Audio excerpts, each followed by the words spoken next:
Le Real a rejoint l'Atlético Madrid, les amis. Victoire globalement tranquille face à Séville pour passer donc, regardez, devant le Barça et se caler à 1 point des Colchoneros. Avec pas mal d'enseignements aujourd'hui, je vous raconte tout.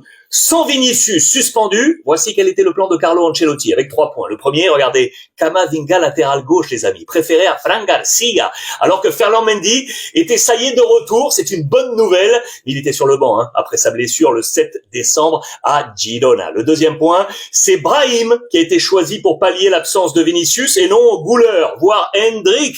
C'est clair maintenant, le Brésilien est out des plans d'Ancelotti. À noter, regardez également Ceballos en double pivot et Tchouaméni de nouveau en défense centrale pour la 5e fois consécutive. Les 3 Français titulaires avec Mbappé devant face à 2 compatriotes côté Séville, Loïc Badé, acheté définitivement à Rennes été 2023, ex du Havre et de Lens, et Lucien Agoumé, définitivement sévillan cet été, en provenance de l'Inter, ex Sochaux, Brest et Troyes. Séville qui avait choisi de mettre une ligne de 4 défenseurs centraux derrière, plus ce double pivot juste devant pour monter un bloc ultra compact et défensif dans l'axe, mais c'est justement là que Madrid va très vite marquer avec 2 boulets de canon. 10e minute Mbappé et 20e Valverde pour le 2-0. 14e but au passage pour le Français qui a marqué sur les 4 derniers matchs. Son 10e but en Liga pour se caler 3e du classement Pichichi. Les amis, derrière Rafinha et Lewandowski, les 2 du Barça. Un gros Mbappé pour moi aujourd'hui. Physique, rapide, il a peut-être manqué un chouïa de lucidité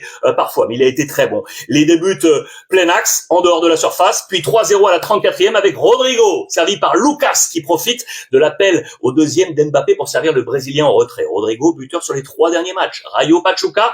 Et aujourd'hui, alors, même si dans la foulée, Séville réduit l'écart avec Isaac Romero de la tête, se déjoint au passage du marquage de Tchouaméni avec un appel contre appel, Madrid a dominé cette première période. 3-1 à la pause. Les enseignements pour moi, 1, Ceballos qui, comme déjà dit il y a 15 jours, est en train de prendre la direction de ce jeu. Orphelin, vous le savez, de Toni Kroos. Il se sent de plus en plus titulaire dans ce 11 et cette confiance paye. Et 2, ce schéma en 4-2-3-1 avec un double pivot est en train de devenir le schéma de base d'Ancelotti.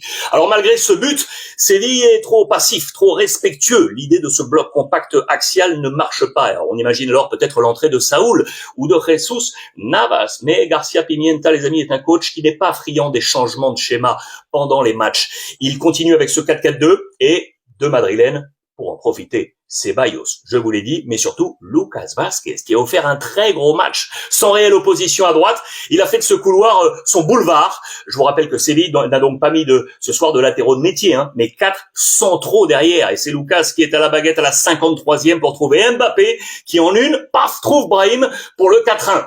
Sincèrement, ce Real aurait pu pour moi en mettre 5 ou 6 aujourd'hui. Mais attention, on n'en restera pas là. Certes, Bellingham n'a pas marqué. Après ses 6 matchs buteurs, il s'arrête là. Mais Luque Bacchio, oui, 86e, 4-2. Ancelotti, pas content du tout de ce but encaissé. Prendre 2 buts comme ça face à une équipe dominée, l'Italien n'a vraiment pas aimé. Mais Madrid passe donc devant le Barça avec un match en moins, tout comme l'Atlético, leader. Mon MVP, les amis, Lucas Vázquez. Une image, avant de vous laisser regarder, c'est l'hommage de tout le football espagnol rendu à Jesus Navas, les amis, qui a disputé aujourd'hui son dernier match, 39 ans. Il a décidé de raccrocher. Regardez, c'est Modric, 39 ans également, qui lui a remis cette tunique signée par tout le Real Madrid. Pour l'anecdote, c'était il y a 20 ans jour pour jour que Navas disputait son premier Real Séville, 20 décembre 2004, avec Sergio Ramos, alors jeune sévillan comme lui, pas encore madrilène, ou encore Dani Alves, qui n'était pas encore barcelonais, pour une victoire face au Real des Galactiques. Les Zidane, Beckham, Figo, Ronaldo. 20 ans après, Jesus Navas raccroche. C'est un grand monsieur, l'homme de tout un club, avec une parenthèse, c'est vrai, à Manchester City. Moi, je suis un fan absolu. Les amis, n'hésitez pas à m'envoyer tous vos commentaires sur ce match, sur l'Atlético, sur le Barça, sur Jesus Navas. Je vous lis, à vous de jouer et profitez des vôtres. Tous ceux qui ont critiqué Kylian Mbappé, moi le premier, je pense qu'aujourd'hui on a bien honte. Franchement, il a fermé nos bouches. Carrément, il nous a demandé d'aller dormir. Regardez sa célébration aujourd'hui. Là, je sais pas si c'était R9 ou Kylian Mbappé, mais en tout cas, cette version de Kylian Mbappé, la maillot dans le short, c'est juste incroyable. Aujourd'hui, son match était juste parfait. Tout ce qu'il faisait aujourd'hui lui réussissait. Commencer par le but, même dans le vice, il était bon. Regardez le coup de pétard qu'il a lâché. Franchement, là, c'est sa spécialité, on le sait. Mais regardez un peu la distance, s'il vous plaît. Là, ça fait 4 matchs d'affilée. Le gars, il enchaîne des buts. Voilà, il marque à tous les matchs maintenant. Et dites-vous que maintenant, il s'est même transformé en playmaker. Je le vois faire des passes à Rodrigo, Brahim Diaz. Regardez par exemple le but de Brahim Diaz. Ça vient de lui. Il ne garde plus trop le ballon inutilement à faire des passements de jambes bêtes. Là par exemple, il a combiné au bon moment. Il a lâché la balle à Brahim Diaz quand il le fallait. On disait tous en début de saison que ce poste de 9 là, c'était pas pour lui et qu'il n'allait pas s'adapter. Mais franchement, les gars là, ils commencent à me faire mentir. Faut se le dire, les amis, il n'y a pas de honte là-dedans. Même dans ses appels et ses placements, il est propre maintenant. Là, ça promet de très belles choses pour la deuxième partie de saison. Et en plus de ça, je vois une équipe voilà, qui est beaucoup plus soudée que d'habitude. Il y a de l'amitié naissante. Kylian Mbappé semble beaucoup plus épanoui, beaucoup plus libéré. Là, Kylian Mbappé est désormais à 10 buts en Liga. Et pour un début de saison, c'est vraiment pas mal. C'est vrai que vu que c'est Kylian Mbappé, voilà, on s'attendait vraiment à un gros truc dès le début. Et si on regarde bien le nombre de buts marqués lors de la première saison de tous les grands joueurs qui sont passés en Liga, franchement, Kylian Mbappé, il est dans la moyenne. Dites-vous qu'il a même fait mieux que Neymar, que Karim Benzema, que Joao Félix, voilà, que Dembélé,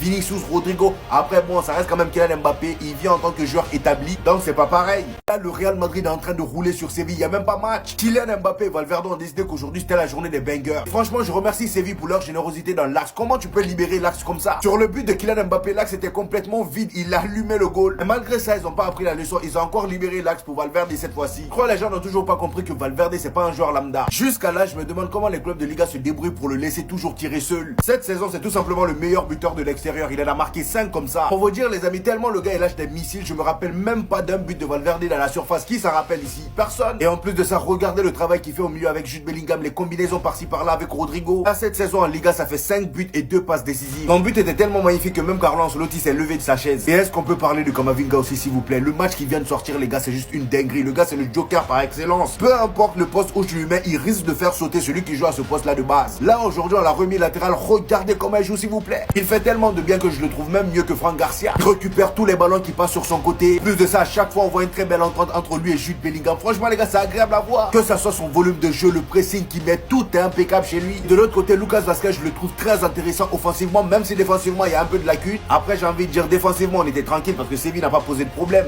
Alors là, Brahim Diaz aujourd'hui, que dire? Quand je vous dis que ce gars-là, c'est le joueur qui se rapproche le plus de Lionel Messi, c'est pas une blague. Vous-même, vous avez vu son match aujourd'hui. Dans ces moments-là, il est inarrêtable, que ça soit balle au pied. Déjà, le gars, il est partout. Voilà, aujourd'hui, il était partout. Gauche, droite, milieu, tu le voyais partout. Le plus choquant, c'est qu'aujourd'hui, il a fait du Bellingham plus. Le gars, il était en défense aussi. Il partait récupérer des ballons en défense. Franchement, là, niveau effort, il n'a pas triché. Eh les gars, je pense que là, il n'y avait pas une meilleure manière de terminer la première partie de saison. Kylian Mbappé qui est buteur et passeur décisif, il termine MVP.